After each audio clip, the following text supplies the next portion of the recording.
Welcome, everyone, and thank you for joining us at the Women in Leadership Talk podcast. We are super excited. Today, we have Dr. L. Carol Scott joining us from the West Coast. So thank you, Carol, for joining us. It's great to have you here today. Thank you, Vicki. I'm so delighted to be here. This is a great audience for me to talk to. Well, we're thrilled to have you and excited to jump right in. But before we do that, I want to just give our audience a little bit of context as to your background so they, have a better understanding of why you get to be the expert in talking about what we're talking about today. So Dr. L. Carol Scott believes that relationships are at the heart of all of our success. I happen to be right there with you. As a TEDx speaker, international best-selling author, and coach, trainer, and keynoter, her unique model helps to revolutionize success through our self-aware, emotional, and social intelligence. From your business network to your family, even your love life, Dr. Scott's clients are people with growth goals who are looking for unexpected strategies to achieve success. She holds a BA in child development, a BA in anthropology, an MA in early childhood education, and a PhD in developmental psychology. She appears to be an unlikely success coach, especially in a corporate world. No, I think you're right on, Carol. You've got this, you've got it all going on. So her first book is Just Be Yourself, Your Guide to Improving Any Relationship. And I'm excited for us to jump in and talk more about that. But this really does provide a basic framework and some specific tools for individuals. So powerful development do-overs empower clients to clearly see and then release those interpersonal struggles that may limit our success. And we all tend to have some of those internal struggles. So hopefully today our audience will get to walk away with some nuggets of how to tap into that inner struggle and start to, change that. Her clients embrace greater success through stronger and more self-aware relationships.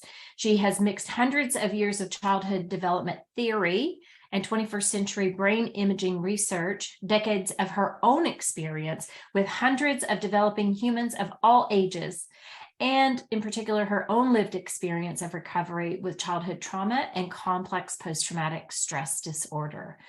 So Carol, again, welcome. What a resume you have, just amazing.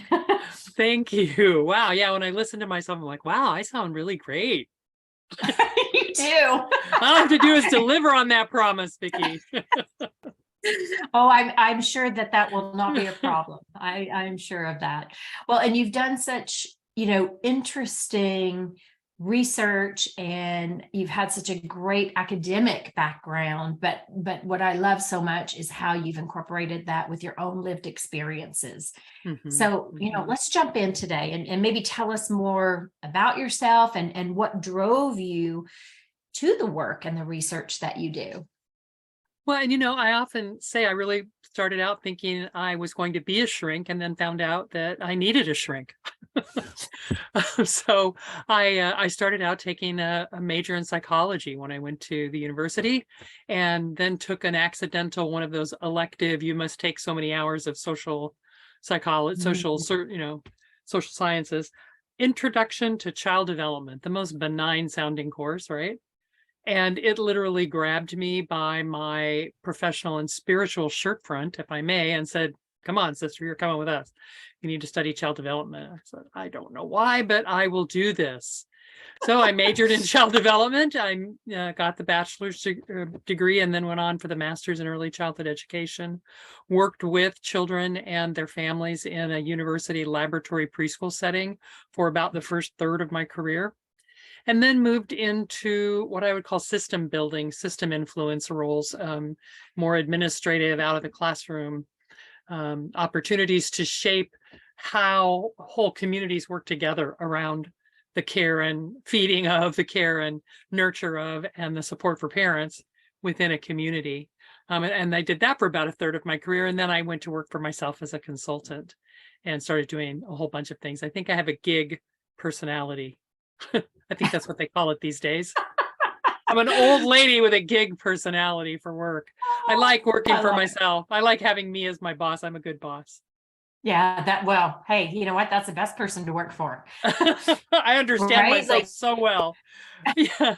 But along the way, I like woke up to the fact that I had some childhood trauma to deal with. And I did go see a professional myself and address that history and do the recovery work that enabled me to see what I now teach other people, that we yeah, become interpersonal relational beings from birth to 7, that we are natural at it, that we bring 7 natural strategies for success and getting along with people. And most of the interactions we have with adults from that age period tell us, don't be like that. No, don't do those things. Do these other really dysfunctional things instead. oops. Oops. Oops. Well, and I'm sure that as we talk about that, I'm sure I'll think of something that I've probably done. We'll unpack that. Yeah. Yeah, exactly. So that's really interesting. Like when even what you just shared there with respect to unpacking your own childhood trauma, because, most of society, I would say, myself included up until a few years ago, we try to forget those things. We put it in a box so far away that we don't even want to be reminded of what has happened to us. And I think some of that comes from fear, right? Because you don't want to have to look at it. But once you do, like the awakening of yourself and what you actually learn of, like, how I got from there to here. So Yes. sorry, you just took me there. No, I think you're exactly right. And there's a certain amount of awakening to I am limiting myself by not addressing my history, not looking at and recovering from. This is real wiring of the human brain we're talking about. The human brain is wired primarily from birth to 3 and a little bit more from birth to 5. And so certainly from birth to 3, that's your core wiring for interpersonal relationship.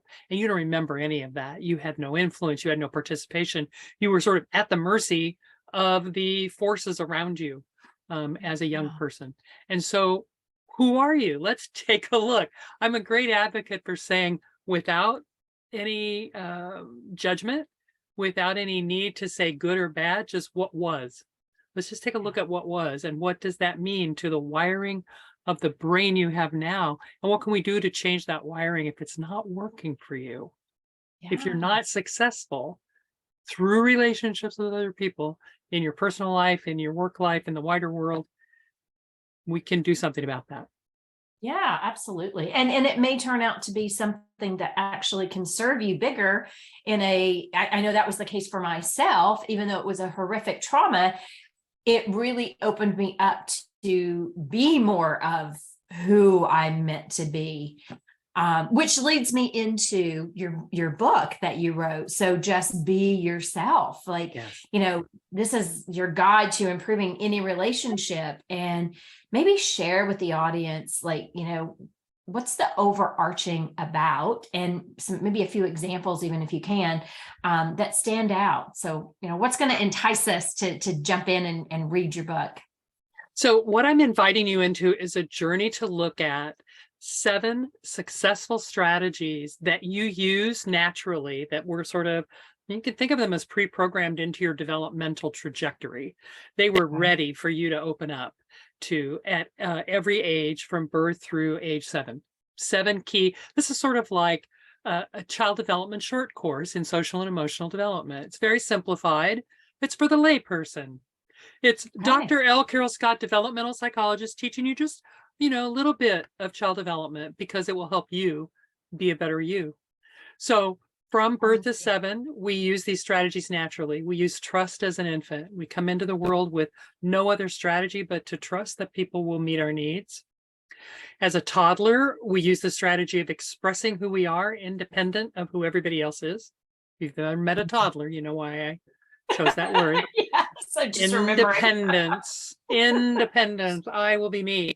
Toddlers are wild little expressive beings with no brakes. They're just like being all the things they are, splash like that. And they learn over time. It's a developmental stage. They learn over time to sort of curate that and modify it and express it differently. But how we trust, how we say what we think, what we want, and what we feel happens right there in that first couple of years. And then the 3-year-old's success strategy is to simply believe in everything, in all possibilities, and use your imagination to 150% of fantastic, and play with the world. Be creative, be imaginative.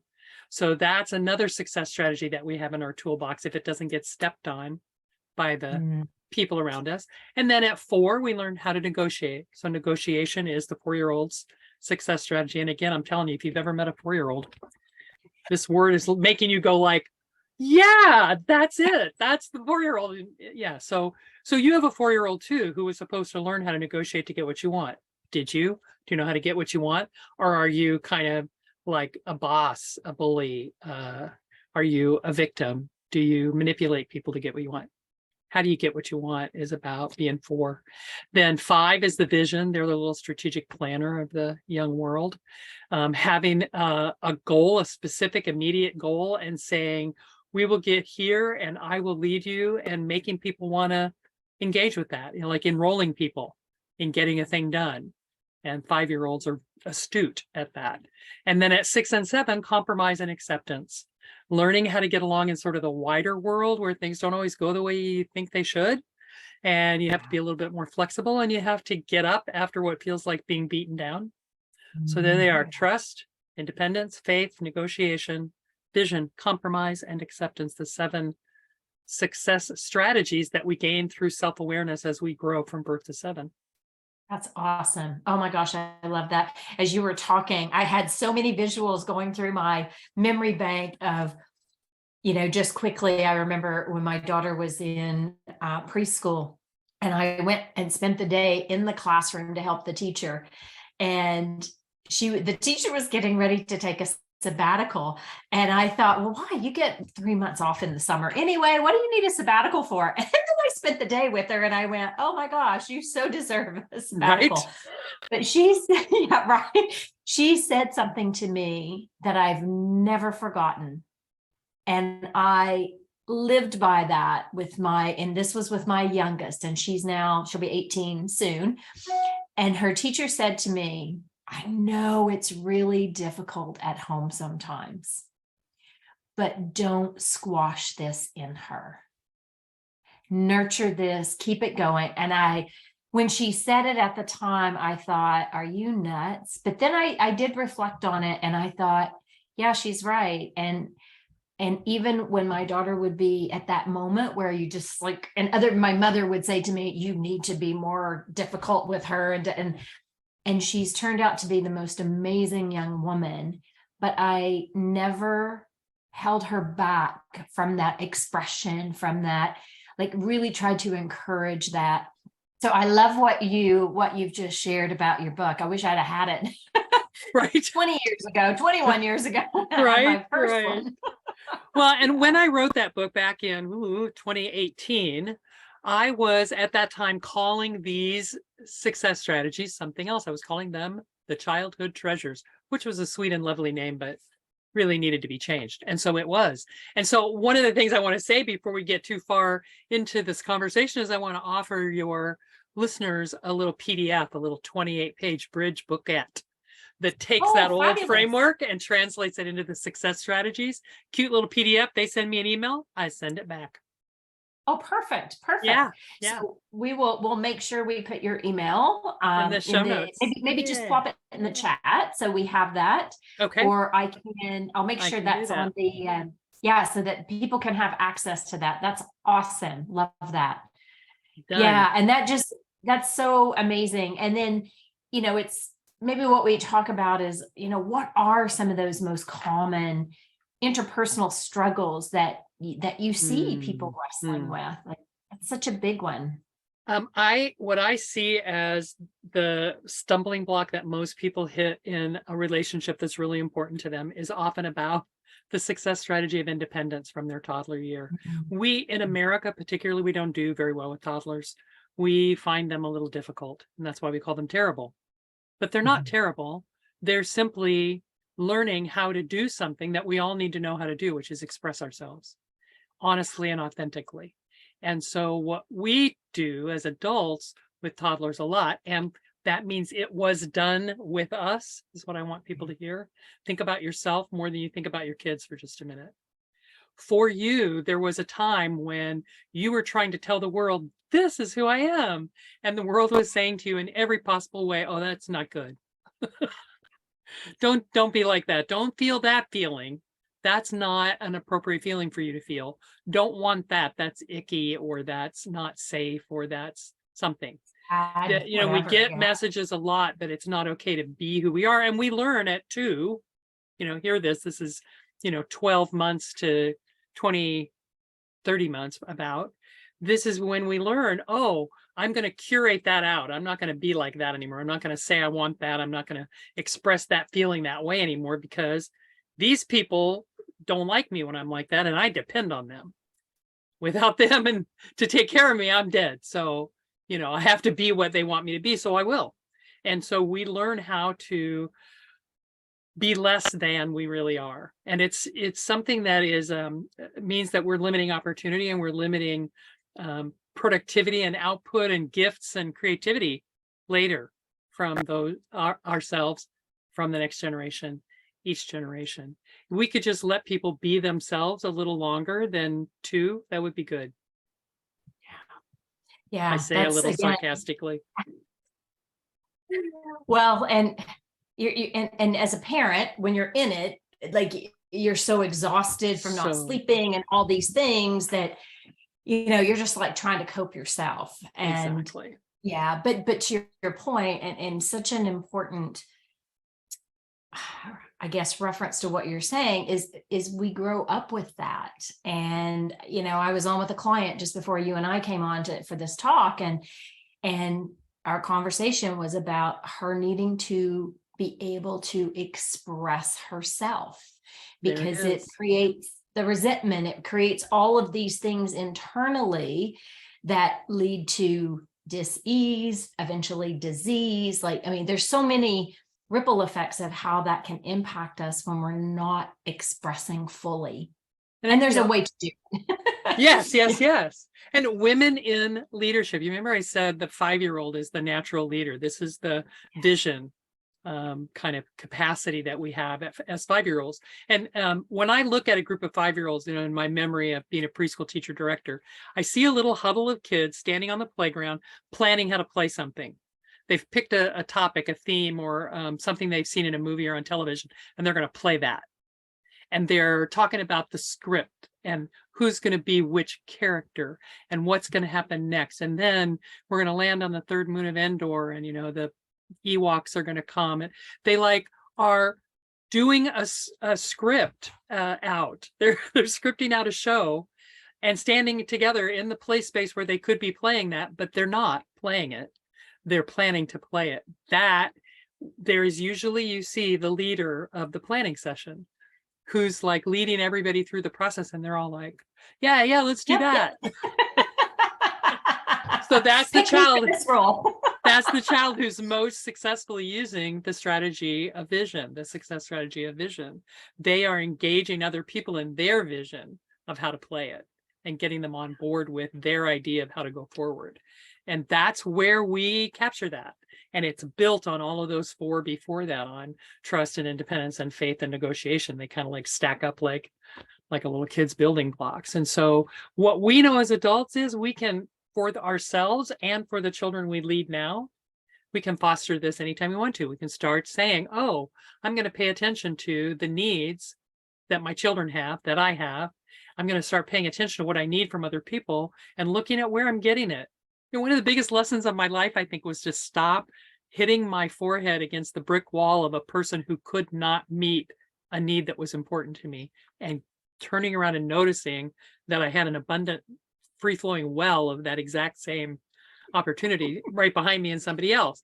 Just stop trying to get it from the person who can't give it to you, and get it from the person who can. But recognize that recognize you have needs, and notice who's meeting them.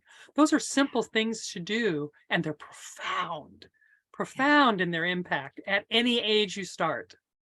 Yeah, I would agree. Not always easy. Simple, but not always easy. No. Yeah. Right. Yeah. So that just comes to my next question. So, if that person's not aware or they can't even acknowledge that, like, how do you help them navigate those interpersonal struggles? What I think there's a first step of, if I haven't noticed, then I don't even know that I have work to do. And so first I Yeah. have to notice that there's something not working in my interpersonal relationships. I have to notice a pattern of, well, I've been married 5 times, huh? That's not me, but that I notice patterns like I have a serial relationship pattern, or I have a serial loss pattern. I have a repetition over and over of getting hurt the same way by people at work and at home. It's like, it's not just in one place. Go pervasively across the arenas of my life. I get betrayed, serially betrayed. What's that about? When you ask the question, what's that about?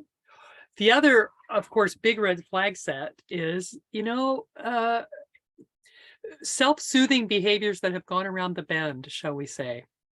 The difference between coming home at 5 o'clock and having a beer or having a cocktail, and coming home at 4 o'clock and having 8 cocktails. It's like, how self-soothing do you need to be? That if you have a lot of need to calm your system artificially, then there might be something there to look at. There might be something to examine and change. Great point. Great point. Well, and I know that you talk about, corporate leaders needing to understand, to be trauma informed, Mm. and maybe just, what does that actually mean? Because you're bringing up so many great points here. So how as leaders, and corporately especially, how do we become more trauma informed? I think the most important thing for leaders to know is that individual people have come through a unique journey of having their actual nervous system shaped by the people in their environment. If you just start there, if you just get it, that this isn't a person who came whole cloth to you without a history, or who came whole cloth into this life already in this complex way, that it was experiential learning, experiential wiring that created who they are. And that for some people, there's some glitches in that system. It's their operating system. They had no control over building it. And for some of them, there's bumps in that digital road, if you think of it that way. And so when we see, as leaders, when we see behavior in someone that seems really odd to us, or really inexplicable, or when we get in that discomfort zone of, this is so personal, why are they bringing this to work? Okay. Then it's time to say, there is something here that is about this human being's construction as an interpersonal being, that is not about what we normally do at work, what we normally want to shape at work. And I think, I have had some conversations with some people who have worked for me that went along the lines of, here's the feedback that I can give you about how you're performing according to the description of your job, how you're doing in the performance of your job. And there's some interpersonal work here that's affecting, there's some interpersonal dynamics that's affecting your ability to do your job well, because you rely on this person in this department and this person in this department. And the relationships you have with them are not functioning fully, not operating fully. And that is something that is beyond the kind of feedback I can give you as a supervisor. I would really strongly encourage you to talk to a minister, a counselor, psychologist, somebody of your choice that can let you take a look at who you are as a human being and who you're bringing to this job, because you're doing the job well here, here, and here, and we got some glitches. I mean, that's a hard thing to say to somebody. It's a hard thing to hear, and sometimes they never hear it, and sometimes they do. That's very true. I was thinking of an example. Yeah, that's very true. Sometimes I think it goes back to what I said earlier. Sometimes we bury it, get that word out, bury it so deep that it can do so much damage to bring it forward. We think right? But, again, it's that trust, and trusting that if you can bring it to the forefront and really look at it and examine, does it serve you? Does it not serve you? Do you need to hang on to it, I guess, is the ultimate, right? But that first part is being aware of it. And you said that so eloquently. So thank you. Thank you for that. That was a great example. Thanks. So what about, like, especially since the pandemic, we're experiencing so much anxiety, so much depression, especially amongst our young people. So when that brain gets wired for anxiety or resistance to even learn or to experience, how do we help rewire that? And later in life, as well, as we're more mature adults and more established, how do we go about rewiring? I'm a really great believer in interactive patterns. So how we think affects how we move affects how we think, what we, it's all connected to me. And so repatterning behavior is a great way to repattern our thinking, and repatterning our thinking is a great way to repattern our behavior. And those two in a happy little feedback loop rewire our central nervous system over time. I mean, it's not like done. It's not a daily, it's not one day thing. It's a daily practice, like muscle building, exactly. And there are more direct interventions in the central nervous system. You can do EFT tapping, you can do some applied neurology work that directly affects how your nervous system operates, if you want to go there and you feel like that's important. Both work well for people. I think there might be different stages in your own process where you're like, I think all I really wanted to do right now is try to change my own behavior, become more self-aware and change my own behavior. And then after a while you go, yeah, now it's time to get somebody to meddle with my central nervous system. I get in there and not meddle with, but help me, because you do the work yourself. I've done this. I've done some coaching with a applied neurologist, so I know how this stuff works, and it's great. But you want to get in there and kind of use your physical body to heal your physical body very directly. Okay, nice. And it's not always about taking a pill. I think that's no. Exactly. And unfortunately, I think part of our society is, let's just fix it easy and quickly. And so sometimes it's not about the quick fix, right? It's that it's finding those coping mechanisms that, rewiring, rehabilitating, really helping us exercise those muscles and practice to shift where we are.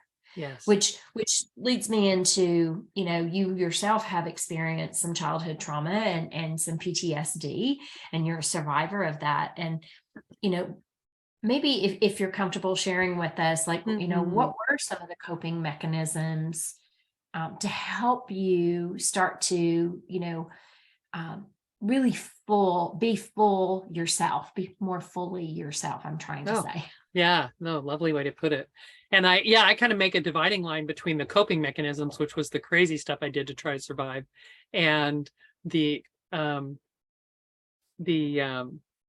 really success strategies, the things that I did that worked for me. Until I was 30, my coping strategies were a bunch of really self-destructive, high-risk behaviors. I did a lot of street drugs. I drank way too much.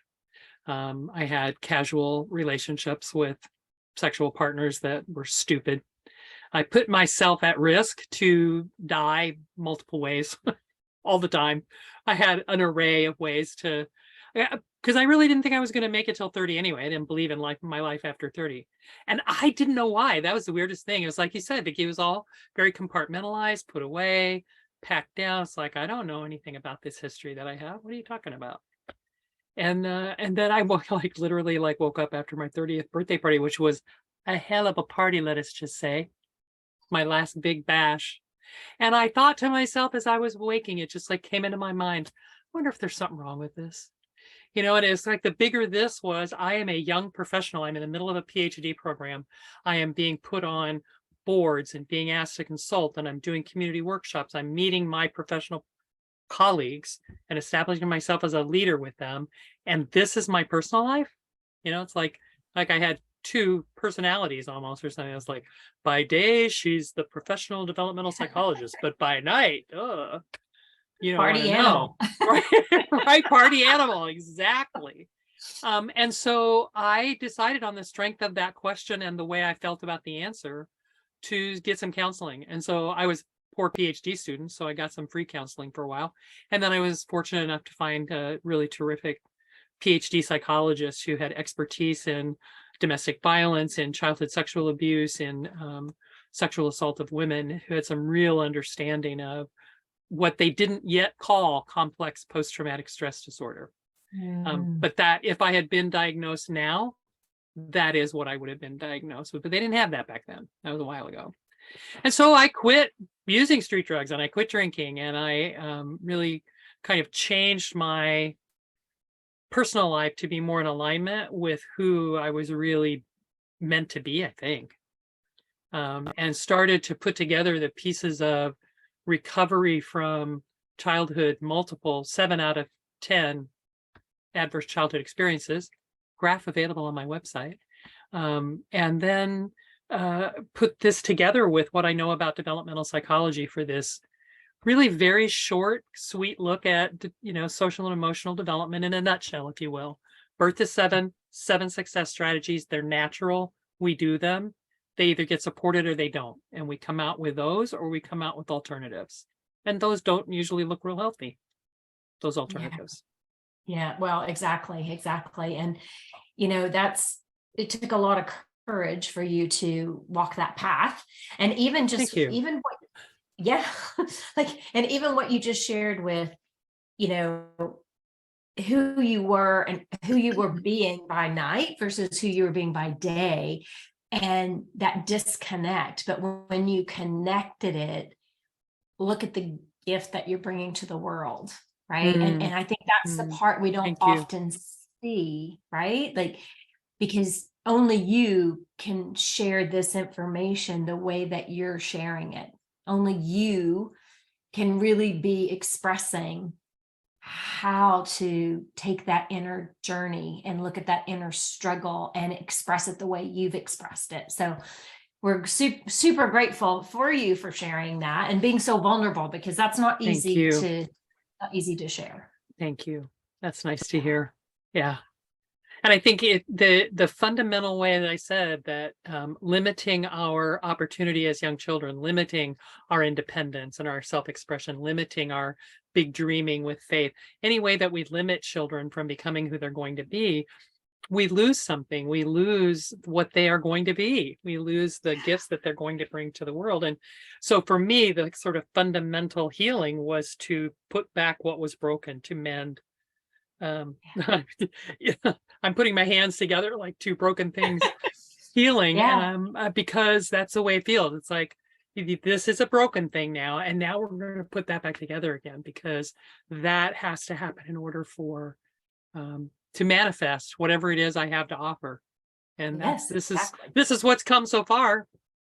Beautiful. I think it's great. Thank you. Thank you. It's been good for me. I do this work. I don't want to just stand up and say, hey, y'all should do this stuff because I'm so smart. I do this work. This is how I'm healing. Well, and that's why I mentioned the alignment, right? Because it's not you're just talking about it. You've lived it. You're doing it. And I'm integrated.